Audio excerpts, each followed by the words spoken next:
नमस्कार दोस्तों, आप सबका स्वागत है मेरे हॉन्टेड ट्यूब चैनल पर। आज आप सबके सामने एक डाक बंगले की भयानक कहानी को लेकर आया हूँ, तो दिल थाम कर बैठिए और इस सफ़र का मजा लीजिए।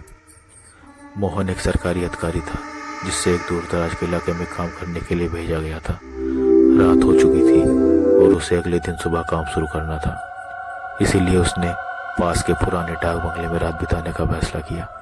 डाक बंगला शांत और बहुत पुराना था, चारों तरफ घना जंगल था। चौकीदार ने मोहन को कमरा नंबर 4 दिया जो कोने में था। मोहन को थकान थी इसलिए वह जल्दी सो गया। आधी रात का दस्तक। आधी रात को उसकी नींद कमरे के दरवाजे पर हुई। एक तेज दस्तक से टूट गई।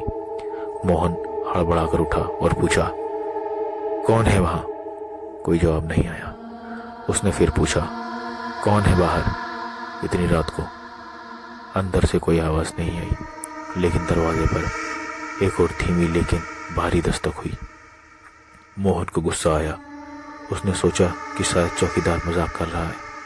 उसने उठकर दरवाजा खोला। सामने सन्नाटा था। गलियारी खाली थी, कोई नहीं था। वह अजीब महसूस करते हुए दरवाजा बंद करने वाला था, तभी उसने देखा कि दरवाजे के ठीक सामने फर्श पर उसकी ओर मुंह करके मिट्टी के एक छोटे से ढेर पर रखे हुए एक ही जूते का निशान पड़ा था, जो एकदम ताजा लग रहा था। मोहन ने डरते हुए दरवाजा बंद किया और वापस बिस्तर पर आ गया। बिस्तर के नीचे अगले कुछ मिनटों तक कमरा शांत रहा। मोहन ने अपनी आंखें बंद कर ली। तभी उसने अपने बिस्तर के ठीक नीचे एक धीमी सांस लेने की आवाज सुनाई दी। एक ऐसी आवाज थी जैसे कोई जमीन पर रेंग रहा हो। वह कांप उठा।